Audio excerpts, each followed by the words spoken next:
Hi, we are the new Australian National Department of Young Scholarly Researchers, which was set up by the Australian Government Department of Foreign Affairs and Trade. We have been set up to try to figure out what countries Australian firms should look to expand to. The country we have chosen to study is Germany. Germany is currently Europe's largest economy and has the second largest population in Europe behind Russia. Germany's government structure is a democratic federal parliamentary republic which has a civil law system. Today we will be discussing the nation of Germany. We will delve deep into its success due to the hands of globalization. We will discuss all aspects of the nation and globalization and discuss its positive and negative effects on Germany. We will investigate the country's human development and economic development. We will use relevant theories and frameworks to dissect the nation's cultural differences with Australia. Finally, we will use David Ricardo's arguments to determine which industries to specialise in when trading with Germany and what industries Germany should specialise in. So firstly, globalisation can be defined as the process by which businesses or other organisations develop international influence or start operating on an international scale. David Held, a British political scientist, described globalisation as a process which embodies a transformation of a spatial organisation or social relations and transactions.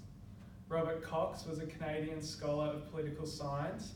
In 1994, he described globalisation as the characteristics of globalisation trend include the internationalisation of production, the new international division of labour, new migratory movements from south to north, the new competitive environment that accelerates these processes, and the internationalisation of the state, making states into agencies of the globalising world.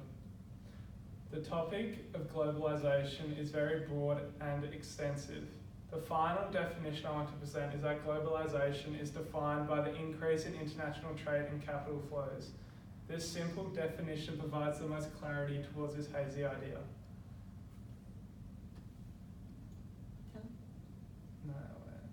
Today, I will focus mainly on Robert Cox's view on globalisation as he describes the trend of internationalising a product, but also focuses on the simple definition of globalisation being an increase in international trade.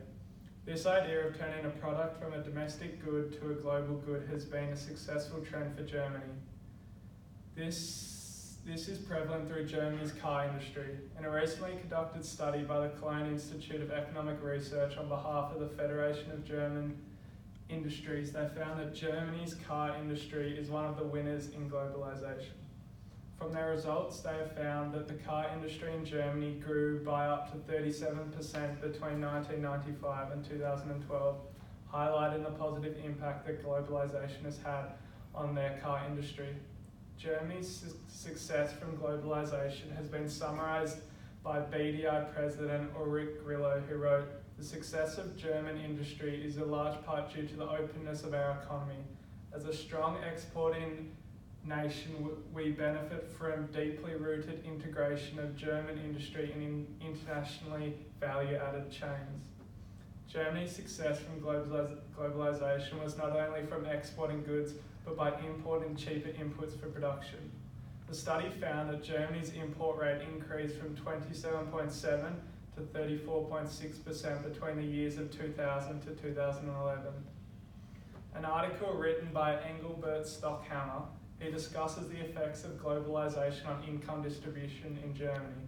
Firstly, Stockhammer highlights the positive effect that globalisation has on Germany, highlighting their increasing export share of their GDP, which rose from 16% in 1970 to 47% in 2007.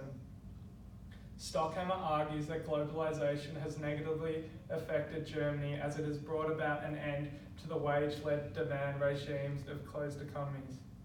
Wage-led demand refers to a market that focuses on distributing a business's focus to their employees rather than profit, which comes with the benefit of increased consumption demand due to an increase in marginal propensity to consume. Stockhammer discusses how globalisation has led to Germany transferring their focus to a profit-led market, meaning firms are chasing profits. This idea can be viewed as either positive or negative. The transformation to a profit-led market due to globalisation can have a positive effect, as it will lead to higher business profits and will therefore result in increased business investment and a healthier economy in Germany.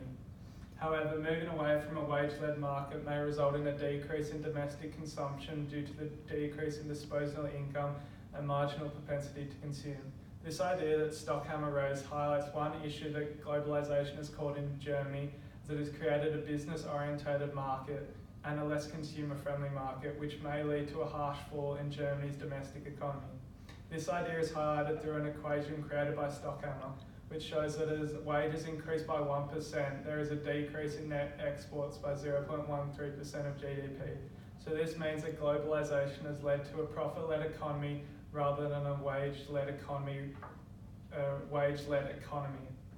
Overall, globalisation has had a far more positive effect on Germany rather than a negative effect, as it has resulted in boost to Germany's car industry and has increased exports and resulting in an increase in GDP. However, globalisation has led to the German economy transferring from a wage-led market to a profit-led market. Okay. So I will explain the question 2. The economic and the human development of Germany is highly development and social. The economic development of Germany is highly developed as it's the country with the largest national economy in Europe. While as far as human development is concerned, the Human Development Index was 0.936 in 2017, which reflects its high human development and is at the 5th position out of 189 countries. Moreover, the Human Development Index assesses the progress of human development in 3 areas, which are the standard of living, a healthy and a long life, and access to knowledge. Furthermore, health and a long life is measured by life expectancy. Level of knowledge is measured by the mean years of education, while the standard of living is measured by the gross national income.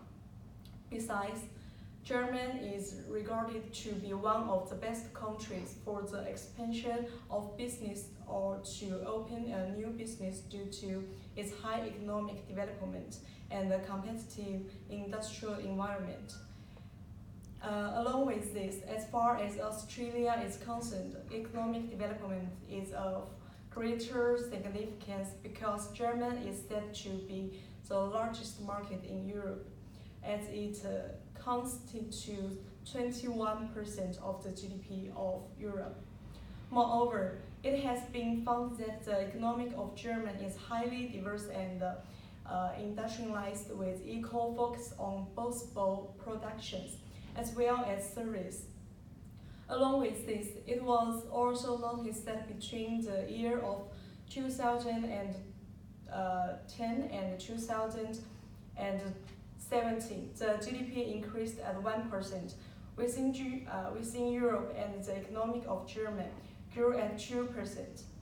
The economic development is of great significance to Australia because people in Germany have great experience in doing business internationally, and also their approach very organized, such as approach and ability to carry the economic of country efficiently demonstrates, and the comparative advantage of classical trade theory. Thus, this indicated that economic development is of greater significance to Australia to make its presence in Germany. About question 3, the cultural difference between Germany and Australia is not much, as only in few aspects there is some difference. The Hofstede framework of culture demonstrates that the power distance of Australia and Germany is almost the same, which reflects that in both the countries, the hierarchy in made for convenience and that manager and the leaders are easily accessible. While both the countries and the individuals in nature, but Australia score more than Germany, while people take care of each other and are given promotions on the basis of their merits and work. Furthermore, both the countries are almost at the same level in the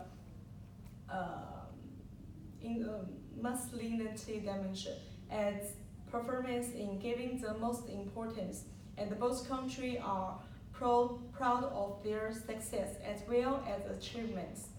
On the contrary, there is a slight difference in the dimension of constantly avoidance, or as German is slightly higher this aspect.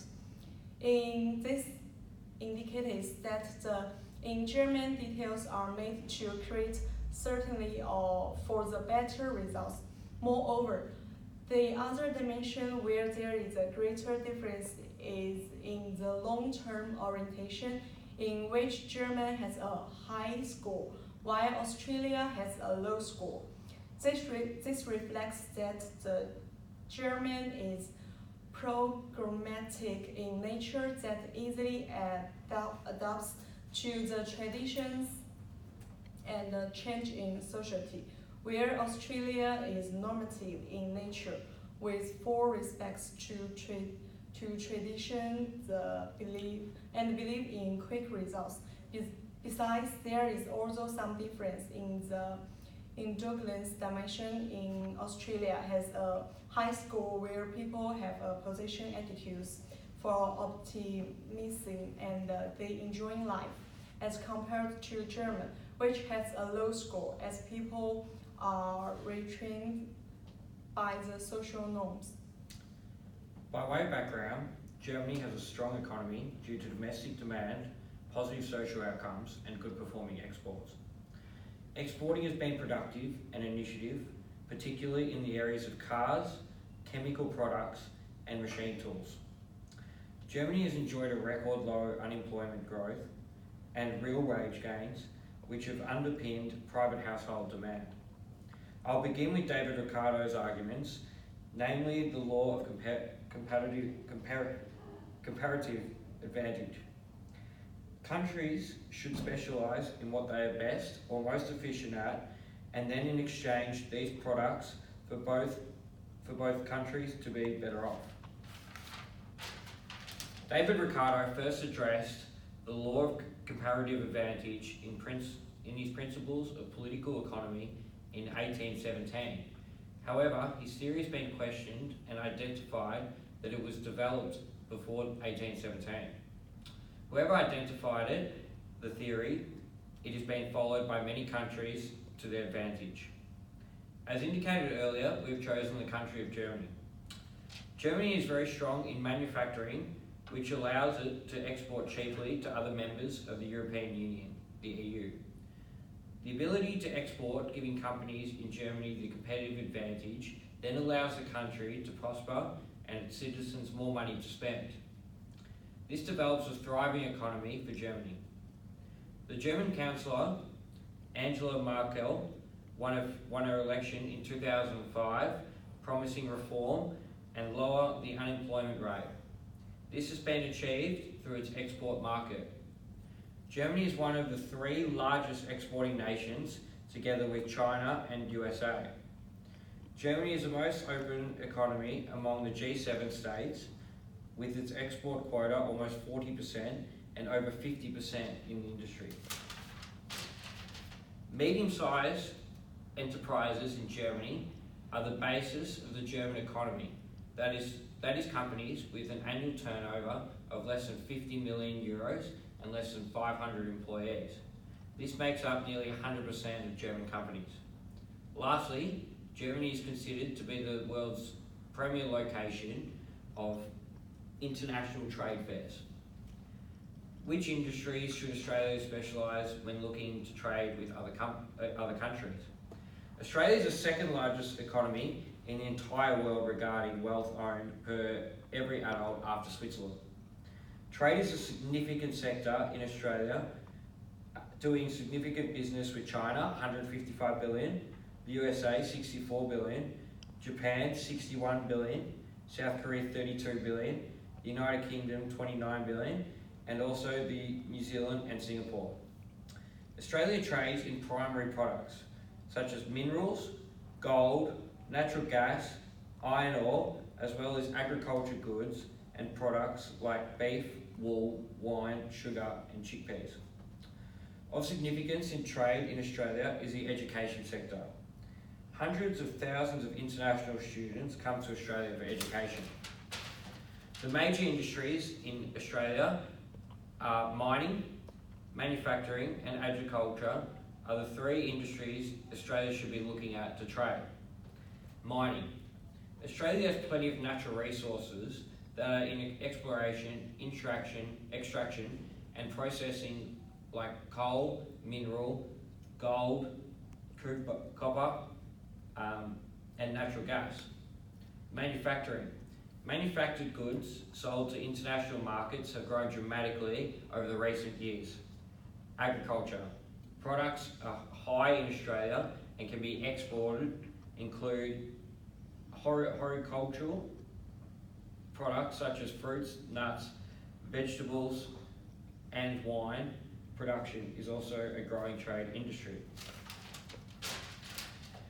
In conclusion, in this assignment, we've defined globalisation and its impact on interaction and integration among people, companies and government worldwide. We've examined Germany and its success as an economy through its effects of globalisation and comparative advantage. In Germany, a successful economy based on its strong trade, manufacturing in the car industry. Similar to Australia, both countries have strong employment and are considered high in the world economies for the manufacturing and social development. They both enjoy excellent relationships with the larger companies such as USA and China. Thank you.